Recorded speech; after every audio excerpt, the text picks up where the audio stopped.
Okay, we're going to go ahead and get started. First of all, I'd like to thank you all for being here today. I thought it was an interesting morning this morning. I enjoyed Quentin's talk, and once again, we tried to be as accurate as we could with the weather, and we were pretty lucky with that. One of these days, we might actually have some sunny weather again. Maybe it'll be next year for when we've got the Blériot out there. But it was really exciting for me after all the years we've been involved with this project to finally see the ground actually being broken on that park, and it's Phillip will let him, if he wants to, tell some of the stories of that and the trials and travails. But what we're do we have that much time? I still have to do business here. What we're here for today is to honor a couple of people, actually four, but two of them weren't able to be here this afternoon, who've made significant contributions to aviation history preservation here in Fort Worth. We started these awards last year, and our recipients last year were the B-36 Peacemaker Museum and Morningstar Partners and Cowtown Aerocrafters for the work that they did on the Amon Carter airplane. This year we're very pleased to announce that our honorees are Dawn Youngblood, who is the archivist at the Tarrant County Historical Archives, or Tarrant County Archives.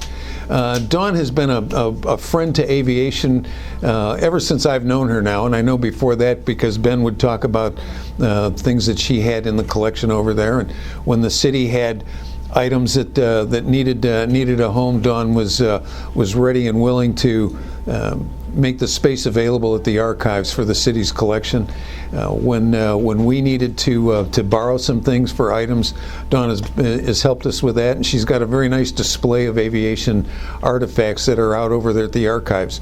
And so we wanted to recognize her interest in helping us preserve the history here of North Texas, and so I'm going to present her with the first one of the awards this afternoon. So Dawn, if you would come up, please.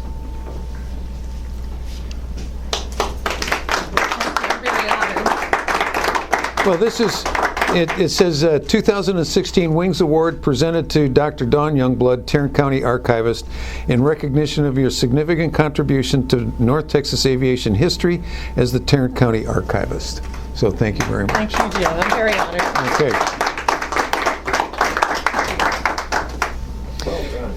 Now, two of the people who weren't able to be here this afternoon, and we passed the awards out this morning. One of them is Andrew Ord, and the other gentleman is Laird Sparks, who are both with Greystar.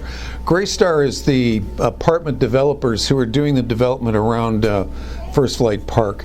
The park is interesting from a number of different standpoints, but one of the things that the city's never done before, and I'm sure Phillip has lots of stories about this, was that normally when a developer does a location, money has to go into the parks funds, and in this particular case, the city allowed that the money that was going to go in, rather than being dispersed around the city, could all go into the park, First Flight Park there. So in real terms, Greystar is funding that park. Everything except the airplane. So it's going to be up to us, the community, to fund the Blériot down there. Now, the city aviation department has already volunteered that they will help fund the materials for the Blériot. And I'm sure Phillip will like to say a few words about the Blériot and that project as it moves forward. But it was really a pleasure to go out there today and have the park be a mess. So it was, and as opposed to just having a big pipe exposed because they had to test the pipe.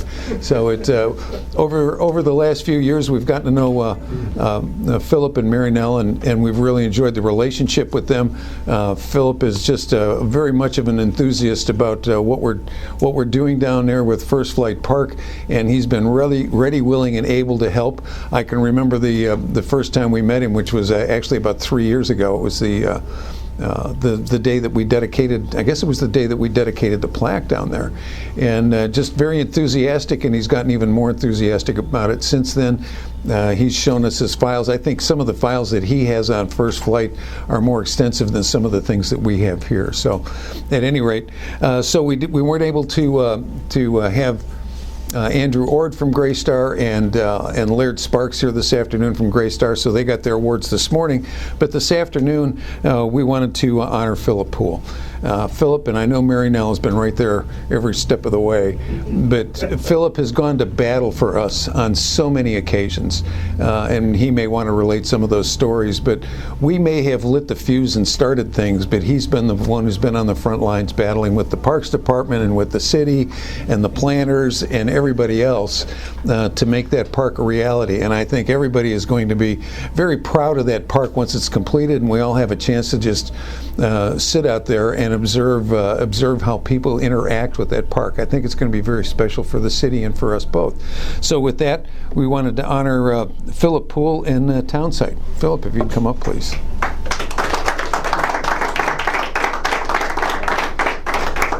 So this is very similar to the 2016 Wings Award presented to Phillip Poole, Townsite Company, in recognition of your significant contribution to North Texas aviation history in developing First Flight Park. Thank you. Thank you. And he may want to tell you a few things about his encounters with the city. It's awfully hard when your partner and editor, I would say, is with you.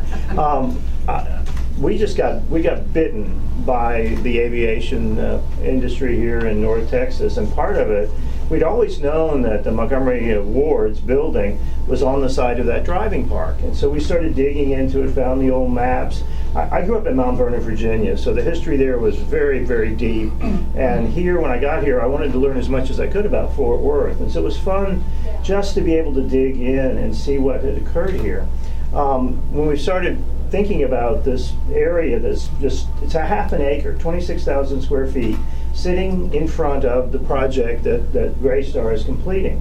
We had this issue with why would we just give the money and have it spread all over the entire the entire city for dog parks and for things like that? Why couldn't we focus it? So Graystar, at the very end, may have actually regretted the fact that they made the commitment, because it was supposed to be very easy and we were just going to design it and build it and it would all just go through quickly. Well, what occurred was we were asking them to do something they'd never done. The park is too small. It's an urban infill site.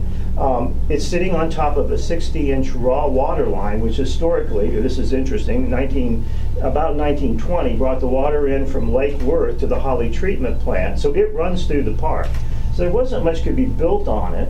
And at the beginning, it was simply a piece of surplus Fort Worth land until gas was found underneath the ground. And so to be able to extract the gas from parkland went into a fund. So not only is it contributing to the area, it's also contributing to the gas well revenues that the city gets for having it under it. Because it ran through it, we had to worry about it. It's a 60-inch line that is full of water constantly. It's how you literally bring the water in to be purified and put back out into the city system. So when we thought about it, that what a great way to commemorate what was right across the street. And you'd had several of your events that we snuck in because we really didn't know much about it, and learned a little bit from each of those events, that it really made sense to do something with it especially. And the fact that we had sort of an interesting group of people who were all enthusiasts, especially the Cowtown aircrafters.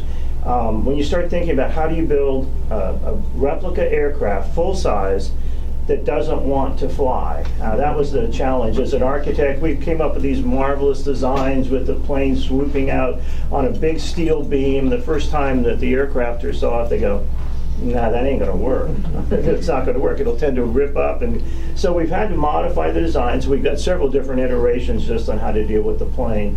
And we now are moving forward. We've got Lanny and his dad and team ready to put the aircraft together. And even that's a challenge. How do we do it?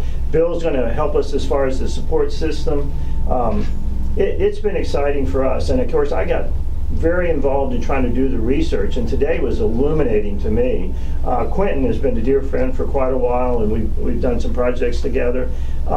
To hear that somebody could put a deal together in 3 days when it's taken us almost 2.5 years to get the approval to build the park. I mean, it's so different in the world of bureaucracy between a group of gentlemen who could simply say, we want it, go make it happen, versus the bureaucracy that comes down through the chain of command at the city. But I shared with the guys at Gray Star what will be worthwhile for them is to see the yellow bus with a bunch of school kids sitting there with their lunches learning about aviation and why it was so important to the city. So anyway, thank you so much for this. We really appreciate it.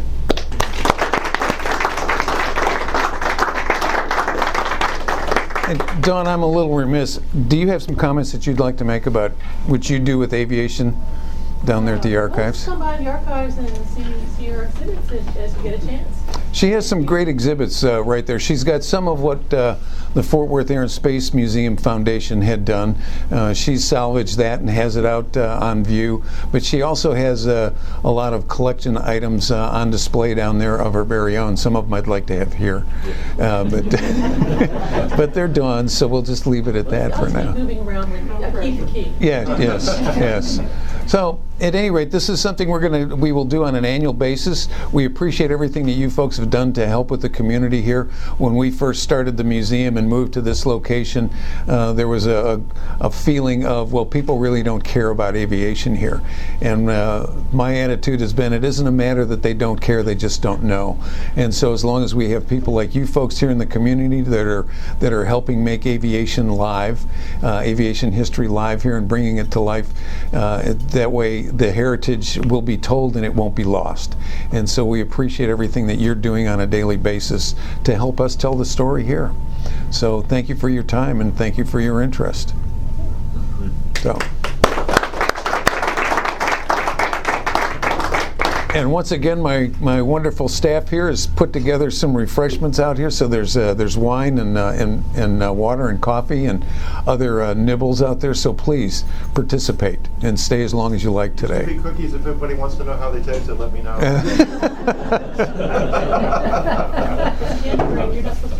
Thank you.